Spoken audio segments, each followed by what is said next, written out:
Okay, so there are people logging in. Hello, everybody. Hi. We'll wait for a few seconds. I can keep playing a little bit, waiting for people to get in.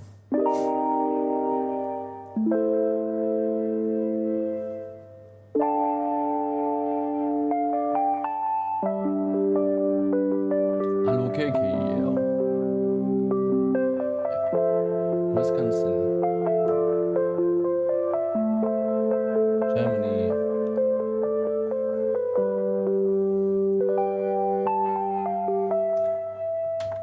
Hello everyone.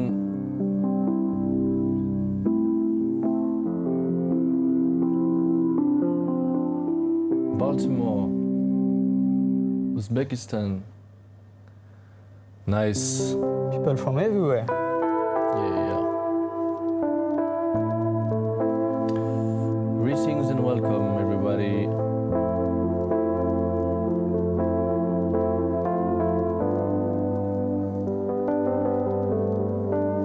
Melbourne, Italy, Illinois. Salem. What's up? Welcome. Slovakia people, Canada.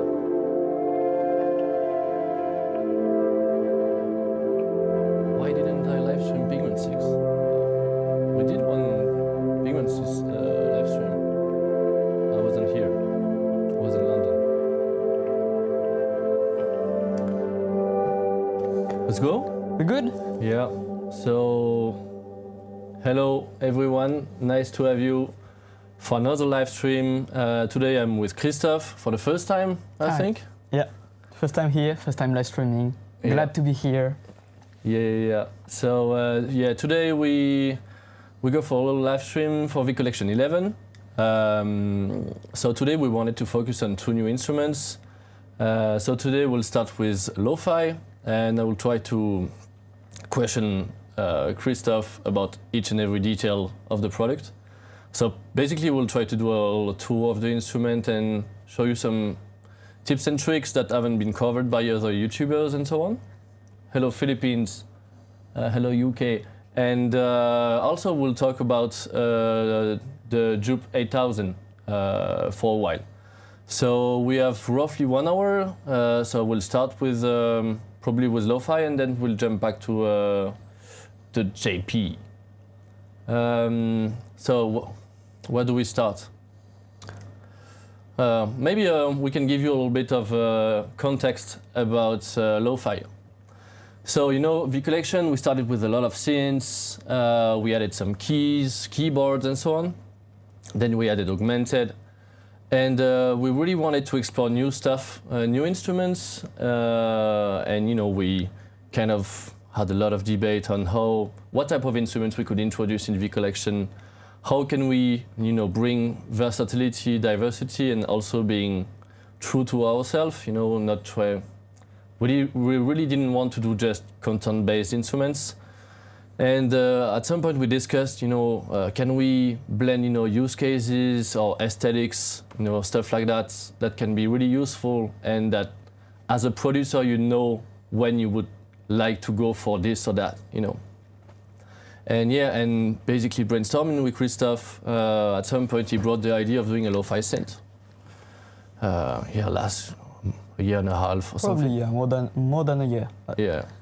And basically it rang a bell. We felt like, okay, I mean, lo-fi has been there for a while. It peaked a few years ago, but there's still some stuff happening, you know. So what's great about an instrument like this is that, you know, from the 70s you had the tape, then you had the lo-fi samplers, you know, all the early digital stuff that sounded pretty unique.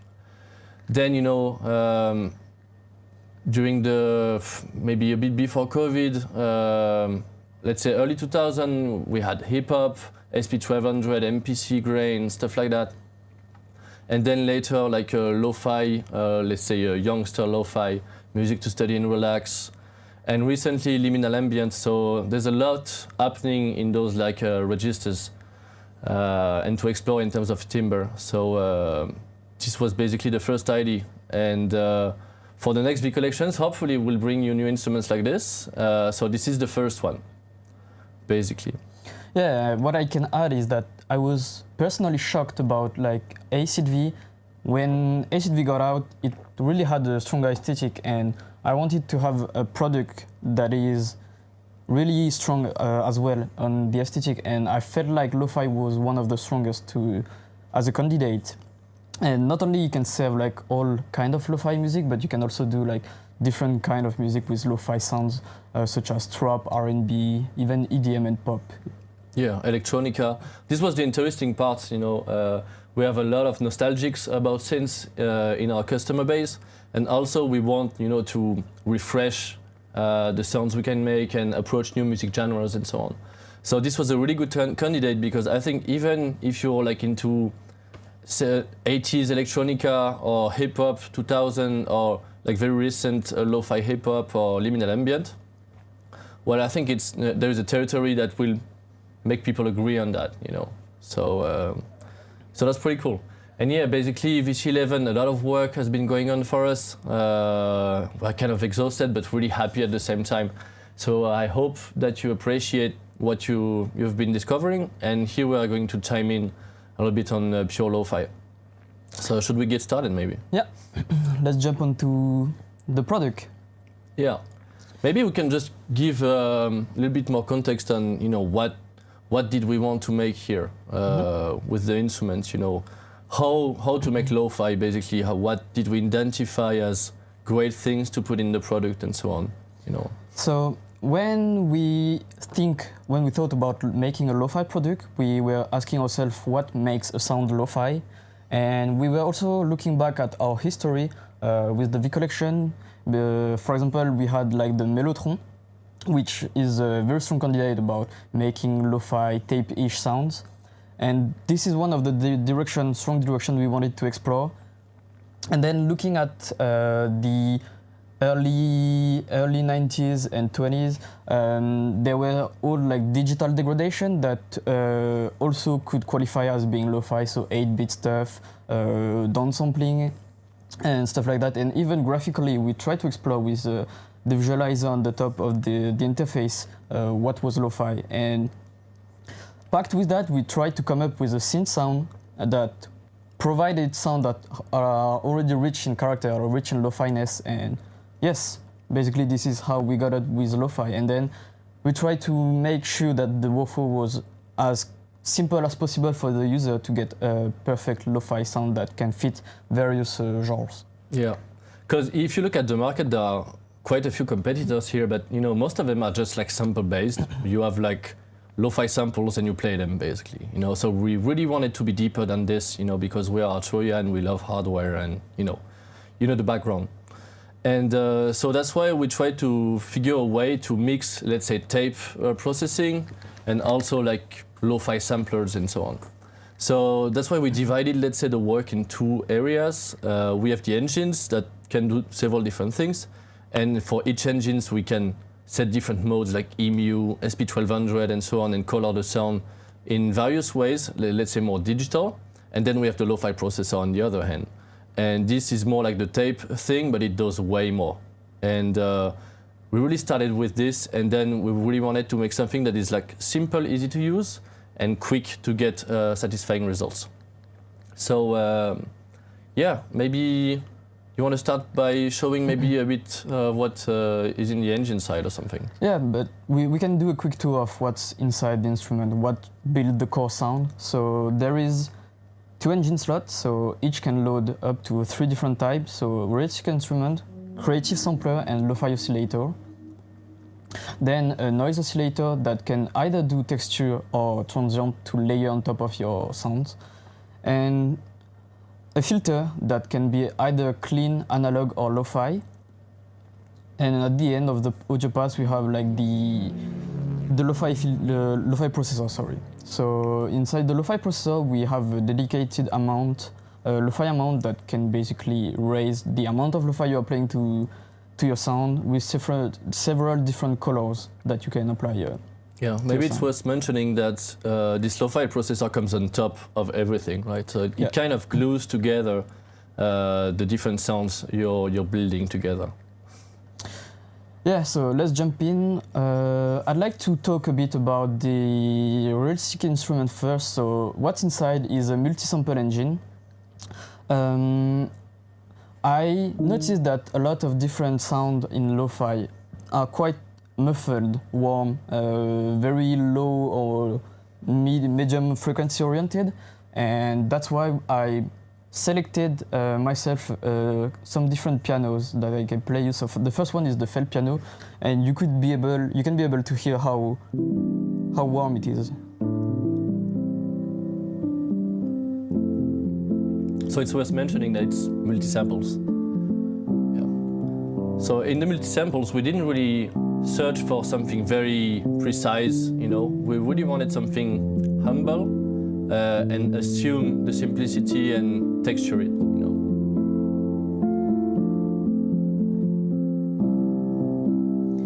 Yeah. For us, it was like the main priority that the sounds are really playable, kind of simple, and already have a lot of identity. And one of the best example I have is the Tatagmusette felt sample. So this is a piano that has been recording where you can, when the sound designer basically muted the strings with his thumb. So he put his own thumb on the string and then played it. And you can hear the sound really decaying fast. So the guy really put his thumb on the string while recording. Yeah, that's crazy. That's a good story. And this is actually really the kind of sound I was looking for when doing this instrument, like lo-fi sound that already at their core was already lo-fi-ness. So yeah, very, very good example here.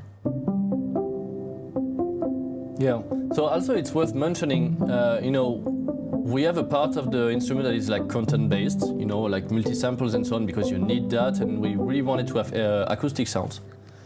And of course, some other engines that you will see afterwards are more in the synth realm. So it's really a mix of synthesizer and vintage samplers. So, and maybe I think this sound is pretty cool. Maybe you can introduce like the hardware algorithms that we have inside and show a bit how it adds grain to the sound. Yeah, so for the hardware mode, we try to emulate the vintage sampler aesthetic. You can see here the CMI, MU, SP1200 vintage sampler, and all color the sound at the source differently. And for example, if you have here the clean one, it's pretty drastic.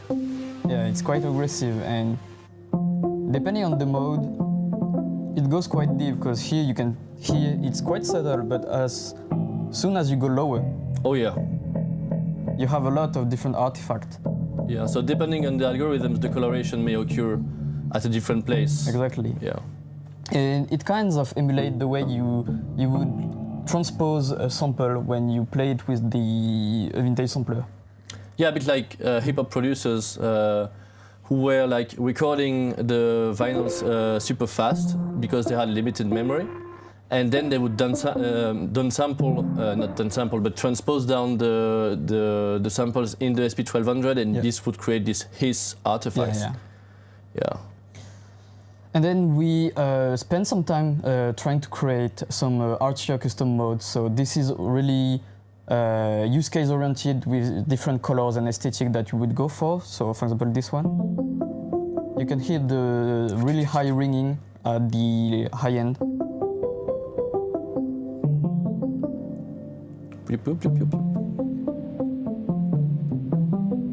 And the crush one, really distorted one. And yeah, you basically have all the freedom to choose between different colors when you play with all the instrument. This is really dirty. This one mixes a bit of both, actually. Okay, pretty nice. Yeah. And I also wanted to talk a bit about some of the other instruments. So the flute one, for example, it's great to make some pads and build some really cool and vibey chords. It's a bit like the strawberry flutes from the Mellotron, like the Beatles one. Yeah.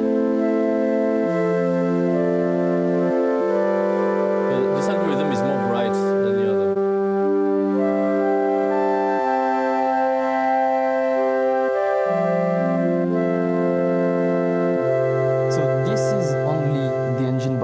so you can see like the whole audio path here is disabled. Yeah. So it's only like the engine, the sample itself, with a bit of coloration from the hardware mode, and the amplitude envelope that has some release.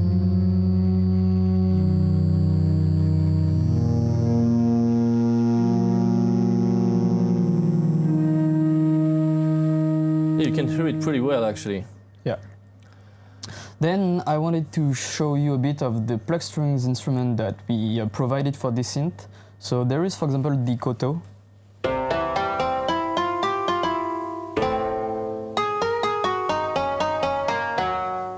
Really identitary. I don't know if that's what actually, but Yeah, ethnic sounds. ethnic sound, yeah, and really great to build like some trap melodic loops.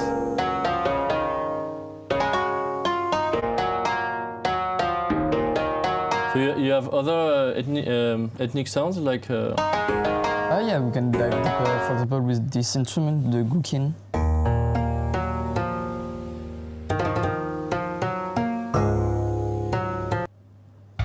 The dulcimer.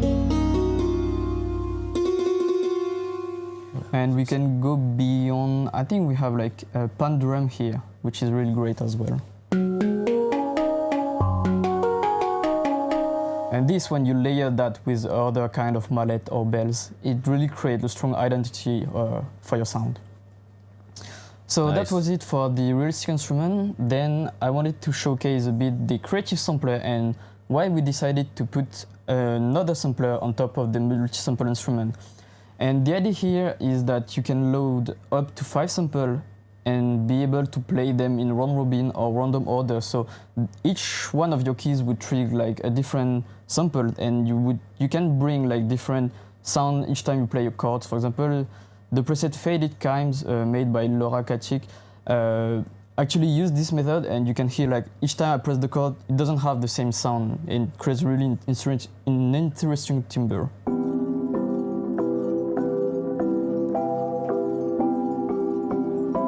So for example, this is me playing the 4 same note. And each time I play it, the sound is different.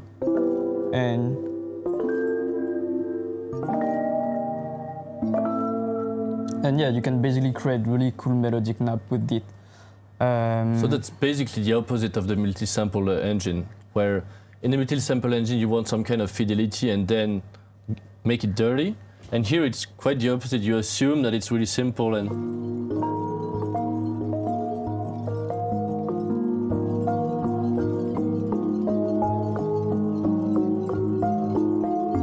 I'm just playing almost the same notes, and it creates something very organic actually.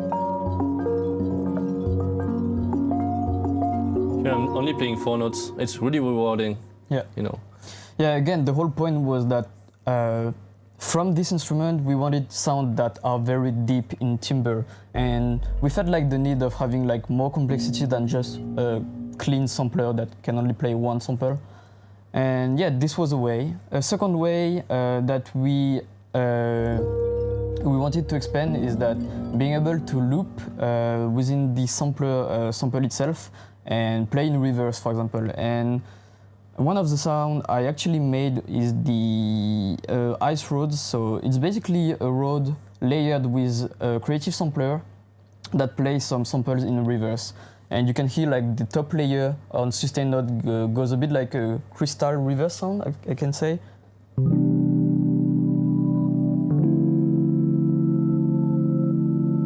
So you can hear it loop like cool. At the end. I boost the level a bit so you can hear it better.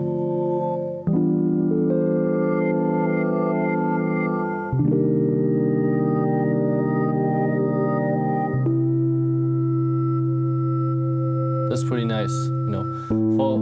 For those who know Pigments, you know, we have the same type of engine in Pigments, but here we really wanted to accentuate this like complementarity between the slots and these rotations, and to create like these happy accidents, you know. So that's pretty nice actually. I really like this one. You made this song? Yeah, I made it. Badass. Thanks. For ambient stuff, it's really good.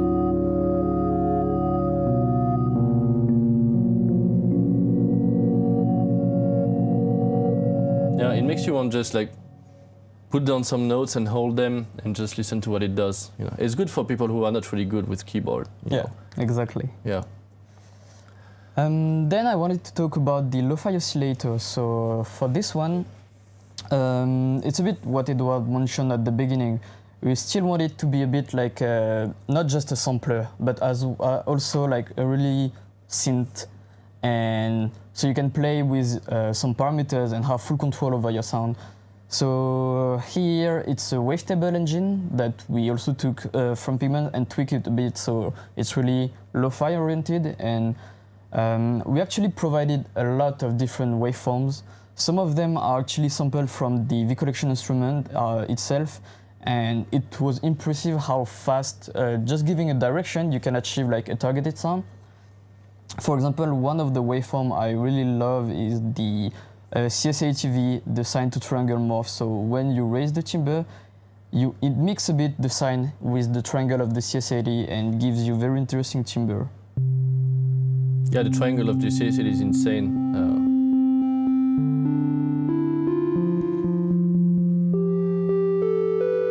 So you're in clean mode, right here. And yeah, we can add, of course, color with, again, the hardware mode on top of that. That's really what I really like with this synth, is that it makes you want to play with pure waveforms and then to color them with the lo-fiizations, different ways you can create lo-fi on the sound. And yeah, here with just one waveform and a hardware mode, then you have a sound. Can we hear another one? Yes, of course. No, I mean another mode. Nice.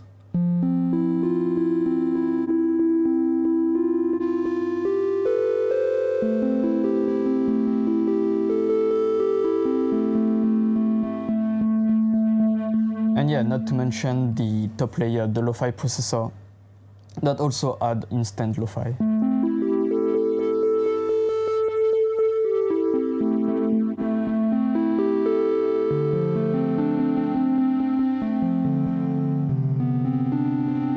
And by the way, we can access the chat in live. So if you have questions you want to ask us, feel free to post them. I'll try to keep an eye on the chat. So John already asked, does lo-fi have a dark mode? So no, we don't have a dark mode yet. Yeah. This is something you can consider later on, but yeah, we try to focus as much as we could bring you the core of lo-fi. Yeah, the sound. Okay. Yeah, I can show you a bit some preset that has been made using the lo-fi oscillator. For example, this one, Descartes Dusty Tape, really great preset for pads.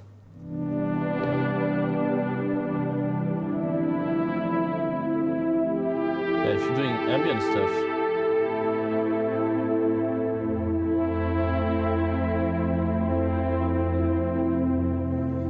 And here you can see like the simple waveform, sine goes to triangle and so. Yeah, that was really the objective, like trying to find a balance between, you know, acoustic sounds are really useful, and in V Collection it's great to have new ones because we have mostly synths, you know. And at the same time we make synths, you know, that's what we do. So we really wanted to have a balance in between. And the lo-fi oscillator, you know, with the filters and, you know, the very basic synth features we have, you know, I think instead of just like playing acoustic sounds, you can really make ambient overall, you know, and also a lot of different stuff. But you know, the synth sounds, even the bass, you showed me like yesterday or something, was really good.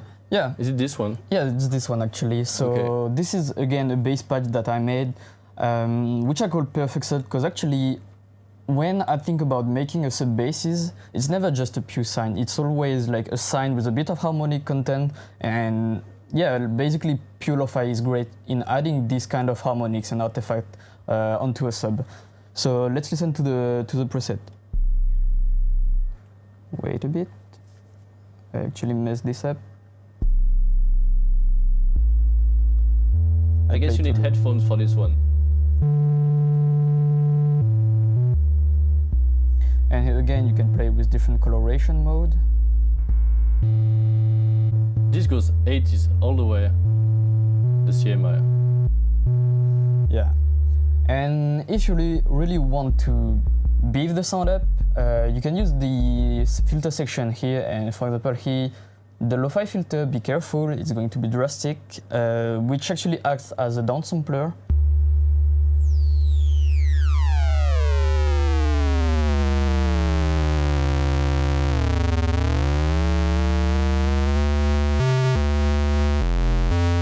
It's worth mentioning maybe, this lo-fi filter, so maybe we'll come to it later or we can do it now. So this thing is really, really nice. So it can go really crazy or very subtle. But what's really cool, you know, you can see the keys on top of the filter that are enabled. And this means that the frequency of the downsampler is key tracked. So if you tune it to the key you're playing, like Christophe did,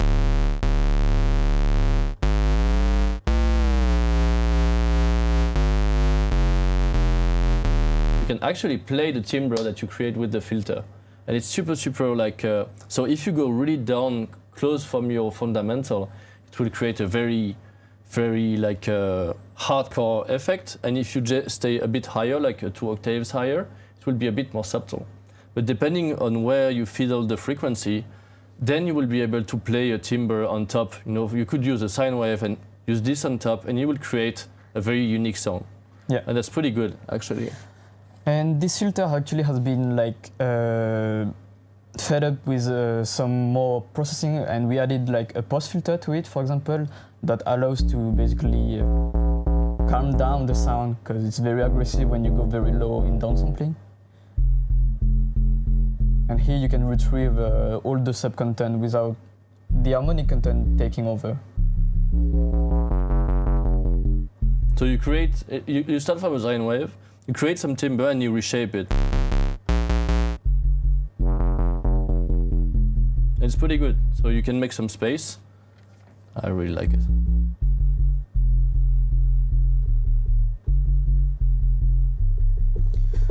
Yeah. Next thing that we wanted to mention was the clean and analog filters. So clean filter, a lot of different modes, a lot of capabilities, so you can shape your sound as you wish. And then the analog filter that allows to bring a bit more grit, a bit more of the artsy as identity actually. So what's inside the analog filter is actually the same filter that we did for the... It's not the same one, it's a different one, but it's the same architecture. Yeah. And then we couple with that, we put afterward the VCA of the Mini Moog, so the Mini V4 actually. And that brings us a lot of saturation after the filter, and this is what creates a bit of the grit and the grain of the analog gear that you're hearing. You know, you think we can hear it if you push it a little bit? Yeah, so here's for example the clean sound. If we push a bit the oscillator, it starts distorting. Exactly. And the harder you go inside the analog filter, the more you hear the distortion. So this is just the filter? Yeah. Yeah. That's the Mini Moog VCA grid. So here you just detune the oscillators and we hear the beating in the distortion? Oh, nice. That's a pretty cool sound design technique, actually.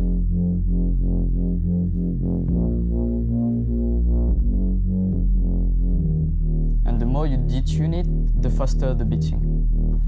Yeah. Joshua is asking what the LoFi processor on top is doing, so we'll probably come to it in a few minutes. But actually it's the part right now, so okay. Perfect Okay, timing. nice.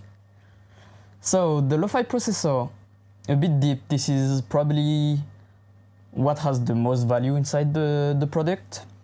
So you could see here the LoFi amount that acts as a sidechain amount of all this. So for those who don't know what it does, it's basically if you have your drive at 100% here and your off mount at 0 here, you don't hear anything. But as soon as you increase this one, you'll hear more the drive. So for example, if I turn off all the other parameters, and I said like a simple sound, such as a piano.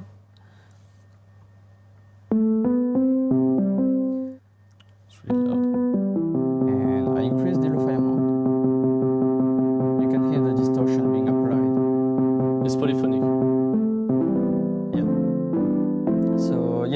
polyphonic, so you could have like a constant timbre across all your various notes. And it was very important for us to really be able to get the most out of being a synthesizer and not just an effect, a lo-fi effect on top of that. Yeah, with distortion, it's always a pain if, you know, a full chord comes in and it's just overdriving too much. If it's polyphonic, you have just the right amount of distortion per key. Exactly.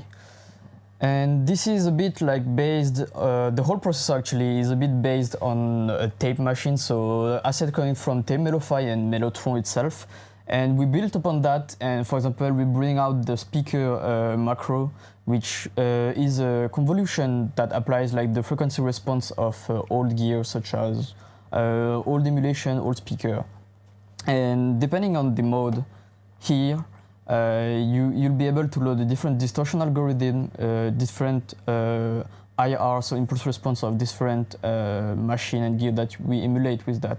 So each, like the knobs and the presets are decorrelated. So each preset brings you new assets, like new ways of doing distortion, new convolutions and stuff like that. It's not just parameterization of the trimmers. Yeah, it's really like engine side, what's behind it. It changed the kind of algorithm that you're using when you tweak these parameters. Okay. So for example, you can hear the drive. It changes a lot, just the drive itself, across the different modes. And that's the same for all the parameters. Careful, it's a bit loud, I think. Yes. It's going in red. Yeah. And then I can talk a bit about the other parameters. So for example, the wear. The wear adds a bit of noise, really like the mechanical degradation on the tape machine.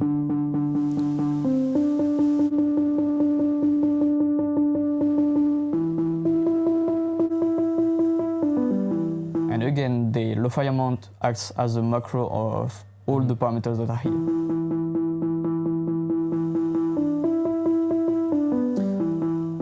And that's actually the same. So we talk about speaker. Wobble is one of the most impactful parameter in creating a lo-fi sound, in my opinion, and it's adding pitch fluctuation to the signal. So combining both wow and flutter, so low pitch variation, and flutter, which is really fast pitch variation on your sound. Yeah, that's the flutter thing. Yeah, it's most hearable on the sustain sound. Yeah, the melancholia thing. Exactly. Can we get a round of the different presets on this sound? Yeah. To compare them?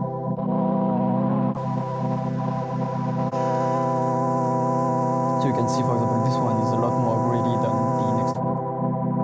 This one is very warm compared to this one.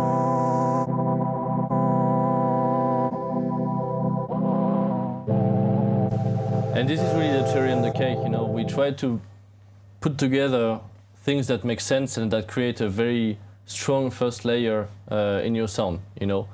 And then you have this on top, and you can just process it like you would do with tape lo-fi, RC20 and stuff like that. Maybe it's worth mentioning actually, because we didn't really talk about it much on the website.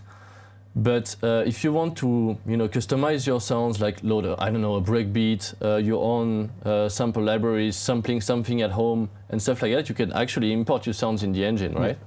Exactly. So we followed the same principle as Pigments, and you could add a folder, or your own sample folder, and you could be able to play them through the whole lo-fi processing that we have inside this instrument. So you can basically mimic what's a lo-fi effect on your own sound. Okay, yeah. So basically, same as what's available in the product. You can just do the same. Yeah. Yeah. I tried earlier with a breakbeat, and it's actually pretty good. You know, having the different flavors of hardware engines and stuff like that. You know, being able to process with the filters. You know, add noise, lo-fi filter, and then the big fat lo-fi processor. Yeah, and that's pretty much it. Maybe you can jump on some question. Yeah. Guys, you have questions about lo-fi? Maybe we did a pretty quick tour, so if we missed something, it's time to ask. You know, there's Greg asking if the ARP that is present in the other instrument is coming to lo-fi. So yeah, we didn't put it in this one because we felt, you know, multi-arpeggiator is more like for synth lines and so on. But actually, some people have been asking for it at the support already, so we might consider in a future update, definitely. There's someone asking if the LoFi processor is available as a, you know, if you can feed audio in. So not currently, we don't have any audio input. Though, as I said, you can actually like render your own audio and insert it as a sample, and then play even with different note to transpose your own sample and apply different coloration. So. Oh yeah, because if you transpose the sample, you will create the magic that happens in old MPCs, SP1200 and so on, and you will basically, yeah, okay. Pretty good. Other questions maybe?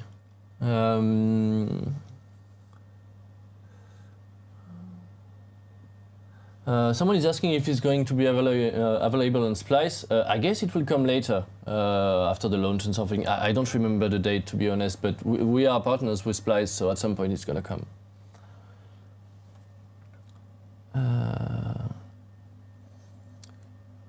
There's someone asking why the update is so expensive. Well, it's like six instruments, updates, and so on. So it's been basically 100 people working on it for 18 months. So that's why we have to pay our salaries, I guess. and the value is here, I guess. You know, when you look at LoFi and instruments like that, it's not just like, okay, a sample packed in a contact library. There's like creative engines behind, there's strong DSP, it's a lot of research and development for us. So of course you have to pay for it, it's not free products, you know. But, you know, overall we try to be fair with our customers, especially, and, you know, most of the time new customers are complaining because it's more expensive for them. But if you buy a V collection, you buy 45 instruments, you know, so if you divide by 45 the price that you pay, usually you realize that it's not really expensive for the quality of the instruments we put inside. And also, when you're a customer, if you own several instruments or if you own some of the instruments, we decrease the price to be more fair and to avoid that you pay again a license that you already own, you know. So in general, I think we have a very, very fair price policy. I can read, will the sound of it comes with Analog Lab? Yes, it will. So it was also one of the targets, so to bring all the LoFi keys and sound that this instrument provides into Analog Lab and also to Astrolab. Yep. Yeah. In general, if you don't own the instruments, you have a selection of the sounds, and if you own the instruments, all the sounds are available in Analog Lab afterwards. Also, Howard is asking, when do we get documentation for Augmented Instruments V2? So tomorrow you will have a live stream about Augmented, so you will have a deep dive and probably a deeper explanation of the changes and so on, improvements. And I guess the documentation will come right after. Maybe you can jump to Jup now? Fair price is zero. That's not true, man. we need salaries, bro. I understand it's easier, you know. What did you say? We can maybe jump to Jup now. Yeah. Or if you don't have more questions, we can jump to the Jupiter. So yeah, this was LoFi. Honestly, it was a quick tour of the, you know, under the hood, what's happening. I hope it was instructive. Yeah, maybe we can switch to the other one. Do you mind if we swap chairs? Yeah, sure.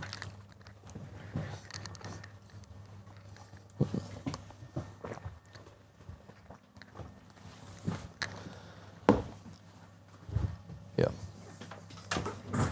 All right, so we come back to a more classic product. Will augmented mallets be here too? Yeah, I guess, you know, it's one of the new instruments, so I guess Callum will introduce the new instruments tomorrow. So probably he will, you know, prioritize the new instruments. So mallet is the one that has not been released before, so I guess most of the presentation will be showing the new product and also the modifications we've been doing to this ecosystem. And, you know, the changes are really good in terms of workflow. It's night and day, so it's really scaling up to what Pigments is in terms of workflow and how much everybody is loving this workflow, you know. All right, so now we jump to the Jup-8000 V. I'm really a fan of synthesizers, so I'm really happy to have that we could bring that to the market. You know, there are a lot of people who try to mimic the Jup-8000. You know, the supersaw. Adam Szabo made a pretty cool supersaw synth, stuff like that. But you know, out in the market, nobody ever modeled the whole voice. You know, so. You know, I'm really excited that we could bring this out. You know, it's super hard to model digital synths overall. So you could laugh and say, well, it's actually a virtual analog of a virtual analog. And yeah, that's actually what we did. But it's really nice. And you know, we've been doing a lot of, you know, 80s, 70s synths back in the days, more synthwave, stuff like that. And, you know, coming to the more millennial era, doing Acid V, doing a Jup-8000 model is really something that I like because, you know, I'm more a millennial than earlier generations. So yeah, pretty cool. And I mean, I probably don't need to give a lot of context, but for those who don't know the Jup-8000, you know, it's a bit like Acid V. Acid V, it's a model of the 303 from Roland, and it really basically created acid music. And this is really the perfect combination with acid sounds. So, you know, Jup-8000, it got famous because it introduced for the first time the supersaw. And, you know, supersaw is just like this.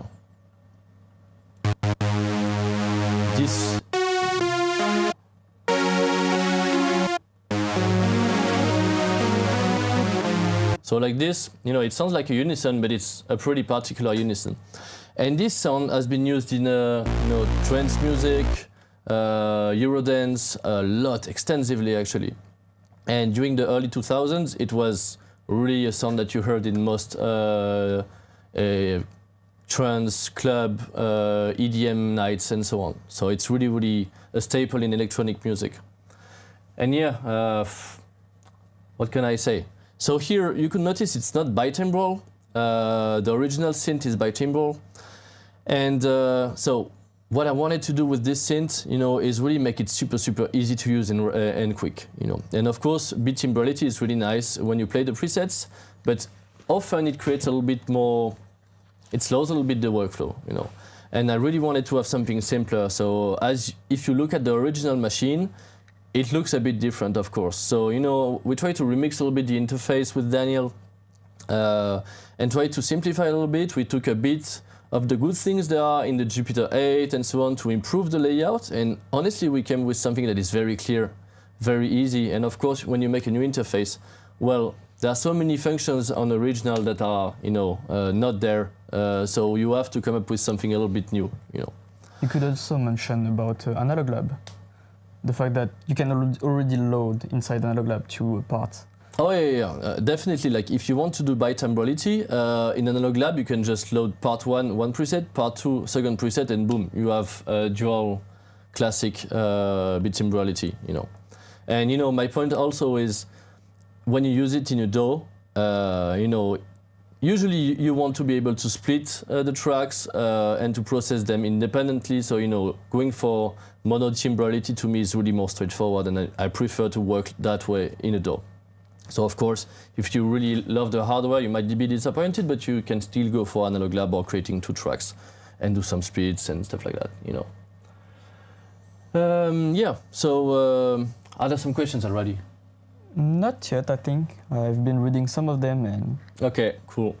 So yeah, maybe we can start slowly. You know, honestly, I won't deep dive into all the features. I will just focus on what I think is really important. Should we just hear a few sounds first, you know? A few likes. So this is a proper supersaw. So there's processing on top, but that's really like what you're looking for, you know.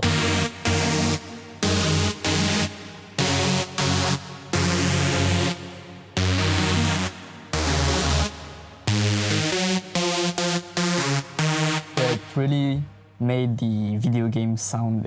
Yeah, oh, definitely. Like when I was young, I played Half-Life, Need for Speed 2, and it was basically Jup-8000 everywhere. Yeah. You know, so even without listening to trance music myself, you know, in racing games, stuff like that, you could hear it a lot. So that's why when I hear a supersaw, I'm nostalgic all the way. All instantly. the energy, all the vibe. You know, I think I'm feeling exactly the same as people who really loved, you know, Tangerine Dream, all the synthwave, you know, all the generations like before us that are super fan of like 80s, 70s sounds. Well, I think it's the same for me with acid music and, you know, JP stuff. It's crazy.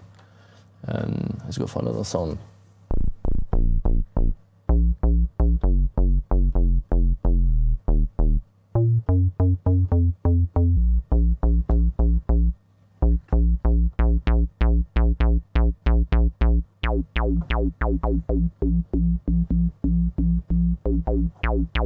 Can go a little bit acid as well, you know. Let's play something like this.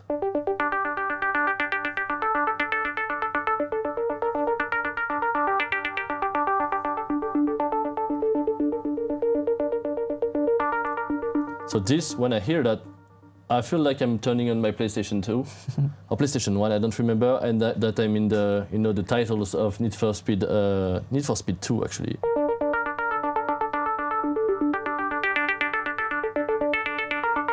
Driving in the night, going all over the way. Crazy good.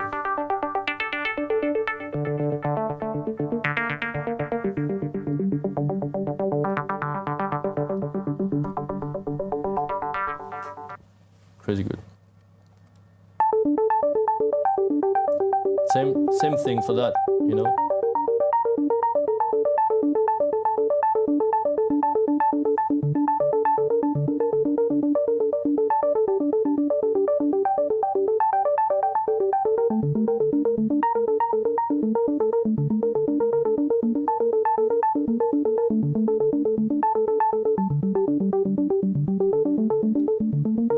This is basically the JP in a nutshell. I love it.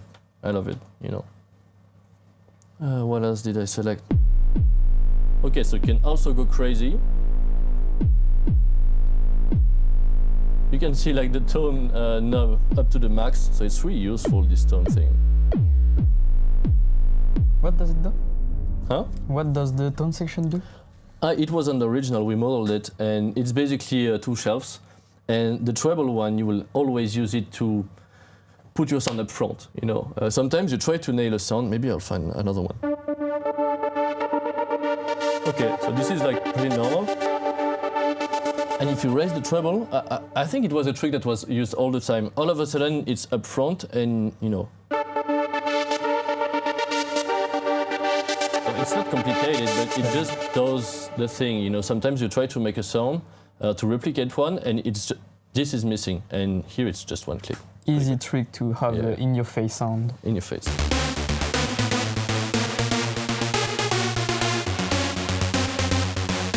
See here, it's boosted already.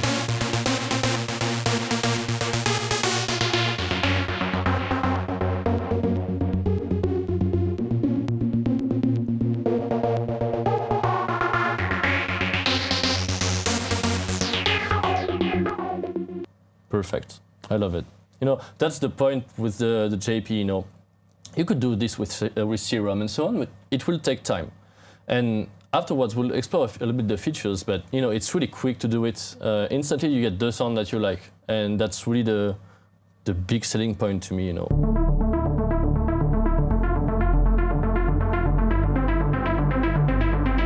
Here, Edouard is just playing one key, and with only one key, you get this. That's crazy.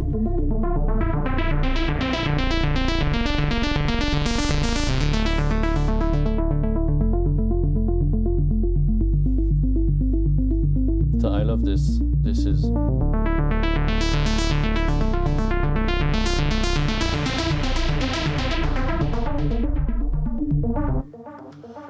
Yo, so this is JP in a nutshell. I love it. You know, whether it's like, what's great is, you know, it started, let's say, early 2000s to really kick off, you know, and trance music, uplifting trance, Eurodance, all of that. And then a lot of, you know, club music genres just inspired from this and continued to use it. It's so good. I love it. Okay, so okay, maybe we'll just like start exploring the features a little bit, you know, and I will just focus on really what's fun with this synth, you know, and it's just about like you count the number of clicks to get something really fun, you know, and for example, okay, so you know in this synth a big part of the value is located in the first oscillator, and this is where you get modes that shocked the industry back in the days, and so. Basically, you already have a detuned supersaw, and this is it. So if I remove the detune, you have a saw. And supersaw is basically, I think, 7 saw detuned together. You're kicking the mix and the detune.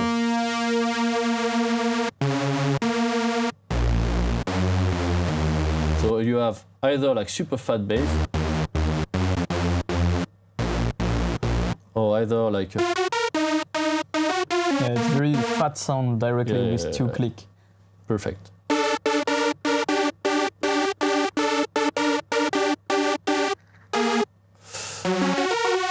That's so good. So this is basically the staple, you know, and you just do something like this. You have the supersaw, you just raise a little bit the treble,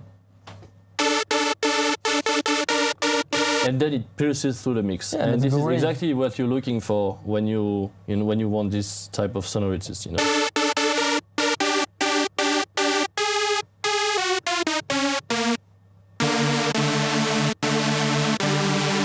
That's perfect, you know. And yeah, so this is really the most known engine type. And then you have, I think it's the first time there is a VST out there that models all of them. And so the second one is a triangle mode, pretty aggressive. Sounds more like a square, really. Yeah. And so you can basically move the shape, or use the LFO to do it.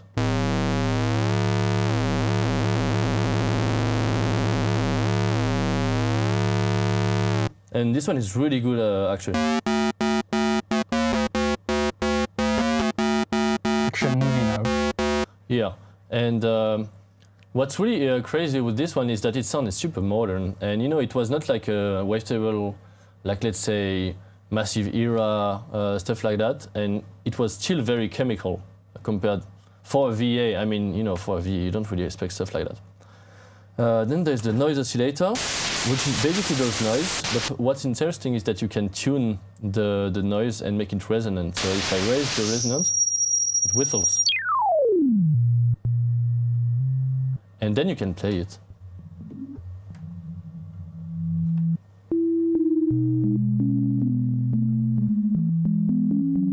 And then you can blend it with some noise. It creates super hollow sounds, you know.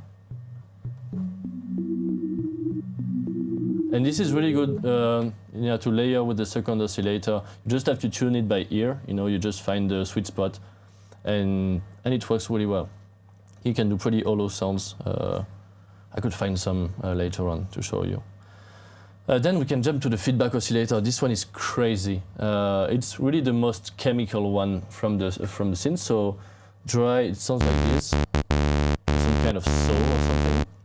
And so basically what it does is you have a feedback loop, and then there are plenty of stuff happening, like some sort of comb filter and so on. And you can basically do spaceship stuff, you know. Maybe I'll increase the volume a little bit. So this is the normal feedback.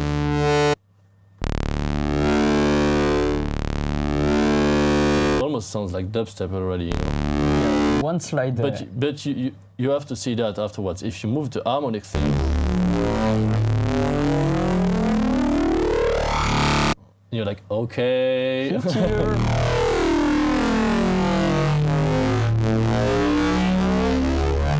You really think if you would like to design a spaceship sound, this is the takeoff, or you know, or you arrived on a new planet, and you're probably super mean, you know.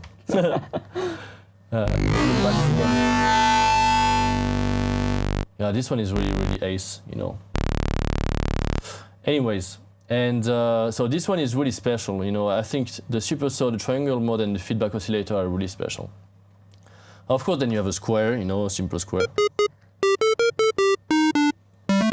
So just as answering questions, to import a sound sampler in Pure LoFi, you can just drag and drop a sample inside the Creative Sampler engine, and it will basically load inside it. Or you can add a folder, right? Or you can add your own custom folder path, and all your samples inside the folder will be accessible from Pure LoFi. So you have a square with like a pulse width modulation. Use the LFO. Pretty VA this time, you know. And then the sawtooth. And you can shape it a little bit as well. More round, like you can morph it to a sort of sign. I guess a bit more body to the saw. Yeah, maybe. Yeah. For bass, it's really good, I think. But what's really special with this one is that, you know, it seems stupid, but I'm gonna reset the sound. You use a sawtooth.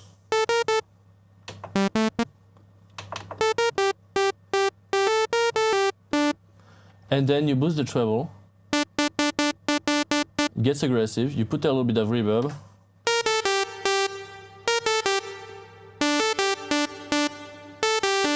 And then you have some Eurodance sound.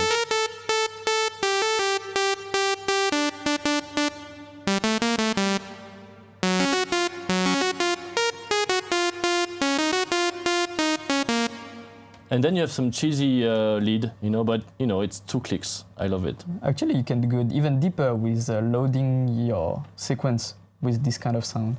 That's a good idea, actually. Well, maybe we can start opening the advanced panel. Yeah, so basically, time to talk about it. We didn't really talk about all the additions we've been making this year on the ecosystem side, let's say, or the platform that we use for our emulations.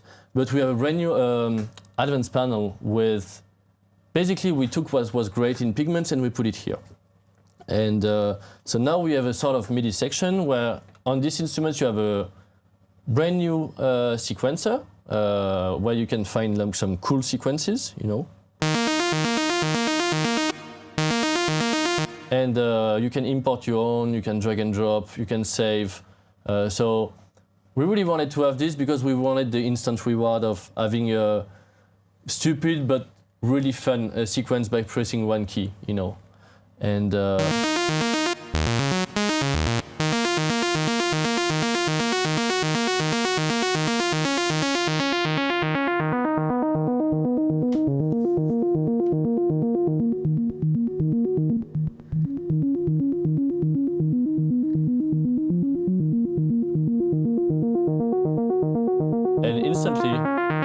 And instantly it sounds like you know, early trance and stuff like that. That's really good.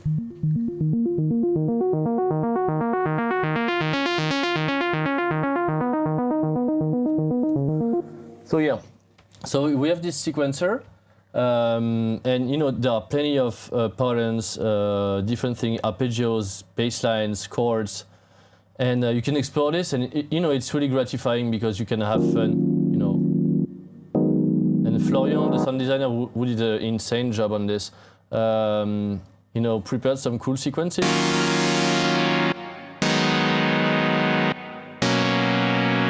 Or you could put back a supersaw, you know.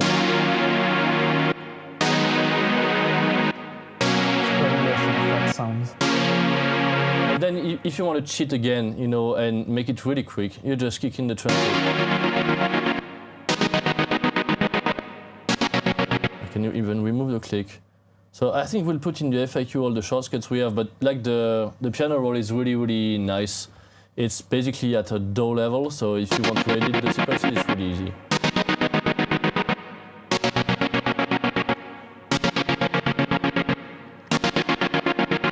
Yeah. And then you know, that's what I love with this, you know, it's so easy, you know. And so, you know, basically, the sequencer, I don't have to introduce it so much. You really have the basics, and you have plenty of sequences to rely on. But then I really want to show you the transgate here because, you know, I select the supersaw, I raise one knob, I load the sequence, and I add a transgate, and you already have something very usable and very rewarding, you know. And this transgate what we did. So you have different shapes that you can load here, and you can morph them.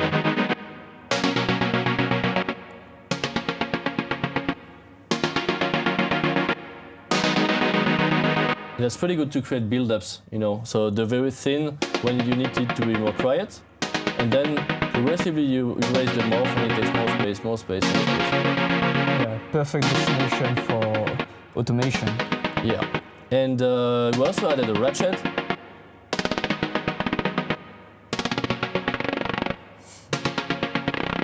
Yeah, actually it's all about fun. Like this synth is funny to me. Yeah, it's really fun.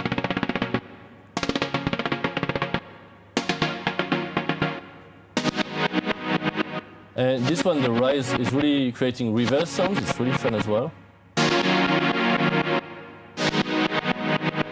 And it's really good, you know, if you want to do like build-ups, evolution, stuff like that. That's definitely a good parameter to automate. And the classic gate, you know, really creates some kind of swingy kind of vibe. You know, it feels like house or something.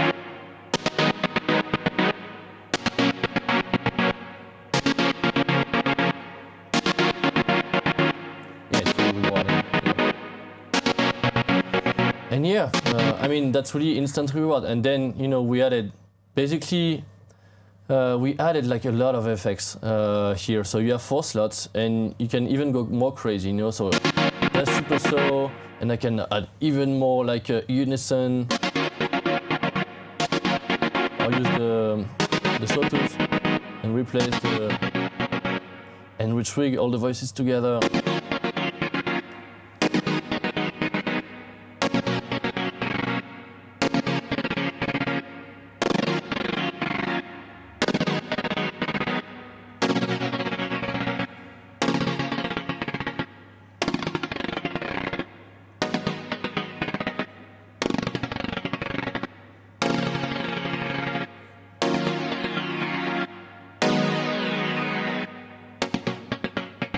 So yeah, that's it. I mean, the transgate is really, you know, it's at the right place in this instrument. So of course we are adding it to the rest of the ecosystem. It's even present on LoFi, right? Yes, it is. I'm not sure it's as useful as here, but you know.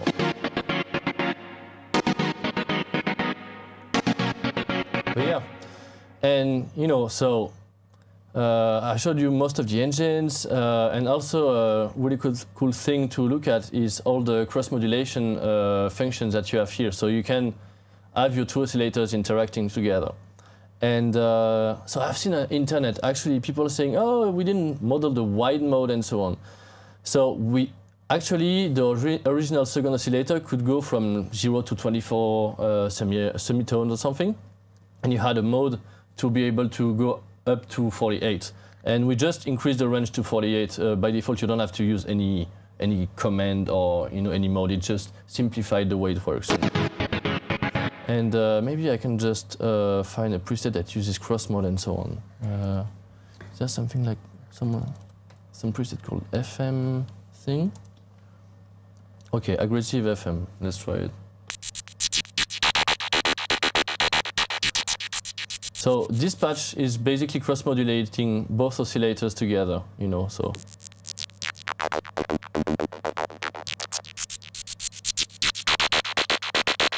It's basically playing dirty.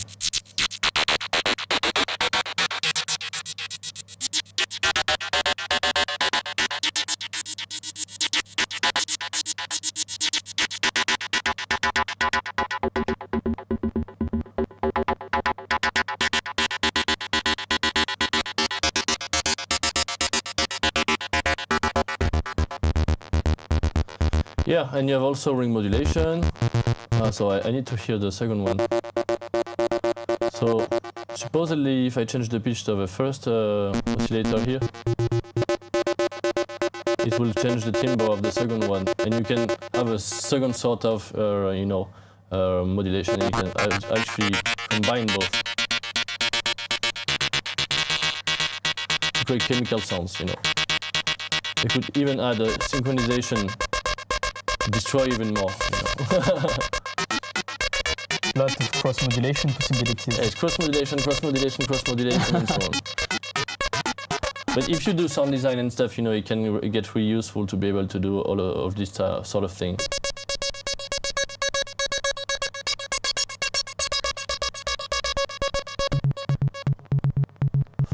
Yeah. So yeah, and basically, you know, you have a lot to explore here. I remember Nathan made a cool preset. Oh, what was the name? I think the name was Anger Issues. Oh, yeah, Anger Issues, and it sounds super modern. This one.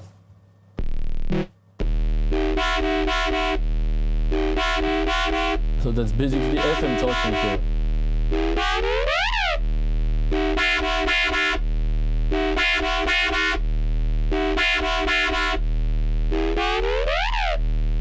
Yep. Pretty cool.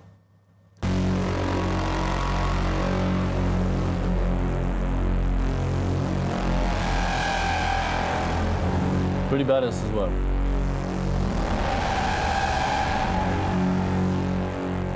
Great cinematic drone.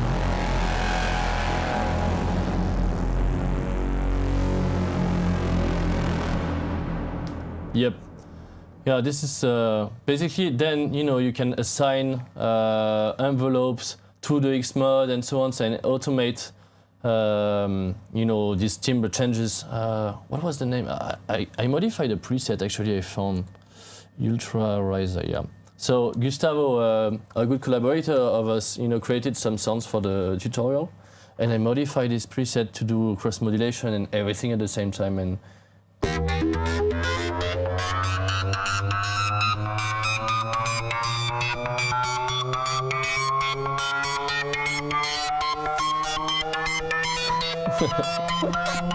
Infinite Riser. Infinite. It's 23 seconds.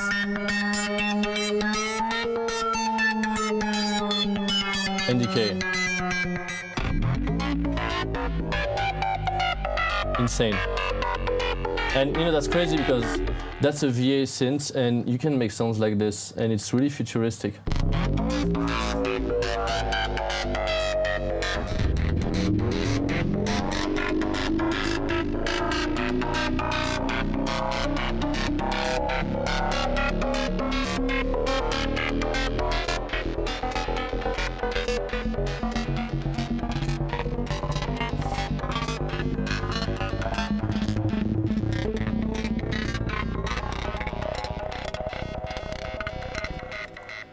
Yep.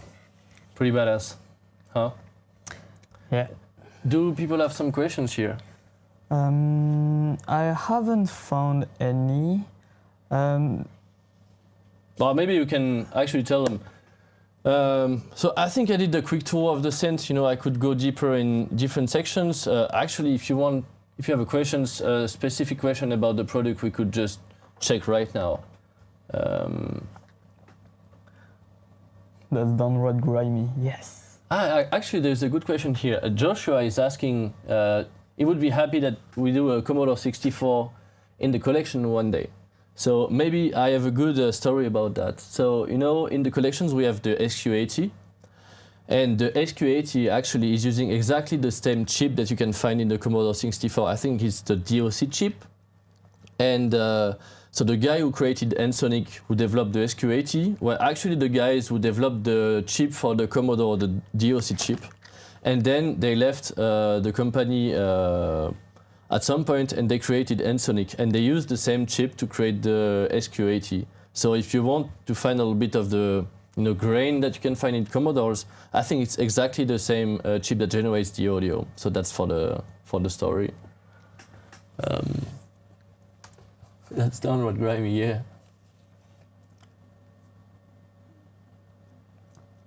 Okay, David, you're asking about the layering. So I actually talked about it in the beginning of the introduction of the JP. Sometimes we don't do layering because of the CPU constraint, and most of the time we just do it to simplify the workflow. We really like when the instruments are really easy to handle, and that people are not, lost between one layer, the other layer. And for the Syntix, actually, we made bit timbrality because we felt, okay, it's a synth that, craves for it, you know. But for a synth like the JP, you know, it's a synth that really takes a lot of space in the mix. And we really felt like by itself, just monophonic, it's already so good. Like so good that it doesn't require bit timbrality to be super interesting. And of course, working in your DAW, you know, you don't really need bit timbrality anymore. You prefer to split the tracks and just to manage your tracks separately.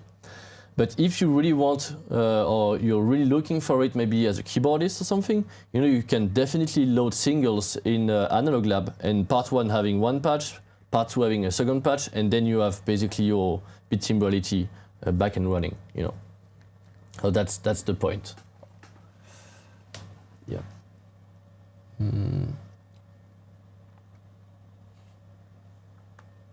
Yeah, it should run on a 2009 MacBook Pro. I don't think it's crazy in terms of CPU. I have an M1, so I'm not really suffering of CPU in general, but it should be fine. It's definitely not the most CPU intensive.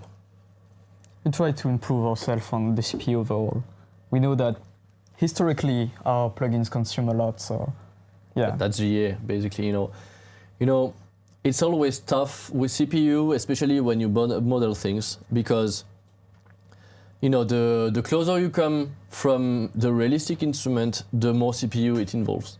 And you know, the end of the curve is very logarithmic, so the very small percentage that you will earn in precision will have a huge cost. So it's always a question of balance, you know.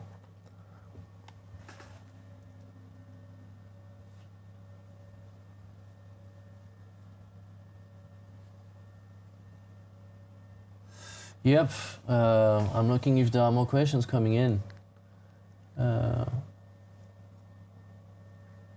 Yep.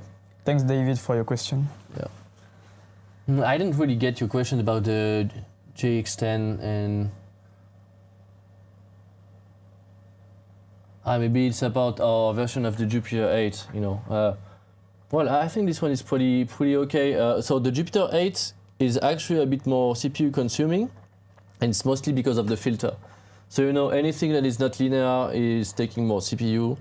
And if I remember correctly, because I worked on it, the Jup-8000 filter has 4 nonlinearities. So that's basically heavy on CPU, you know.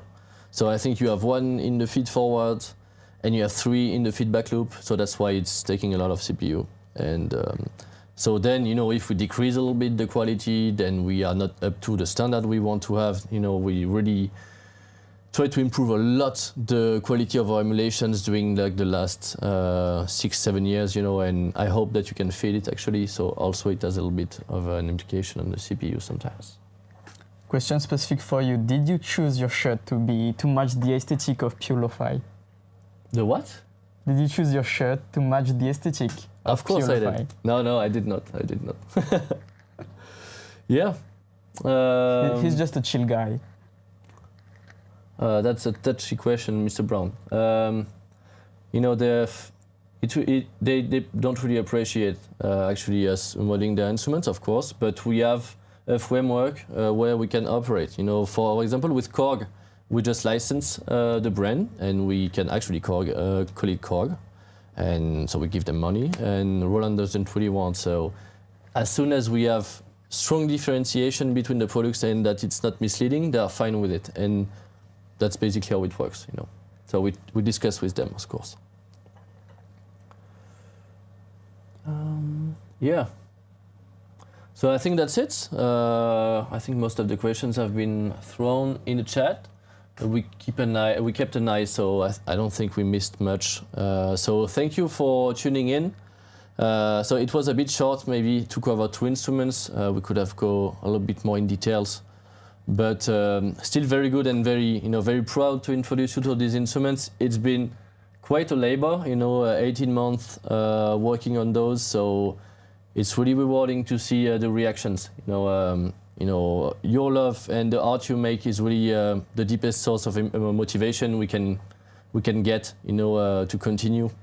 And I hope that these new instruments will inspire you, and that you will keep making great music with those. So don't forget to tune in tomorrow with Callum, And Callum will introduce the new augmented series, the updates, the revamp of the whole series that we did, the new instrument, augmented mallet, and yeah, I think it will be close from 1 hour to describe all of that, you know.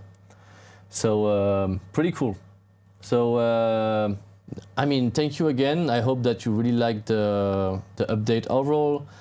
If you don't own the V collection, there is probably an offer for you, if depending on what you own from the instruments that we released before. And yeah, don't forget to tune in tomorrow, and I hope to see you soon. And if you go to Super Booth in Berlin, we'll meet there. So take care and see you soon, guys. Thanks for attending. Bye. Cheers.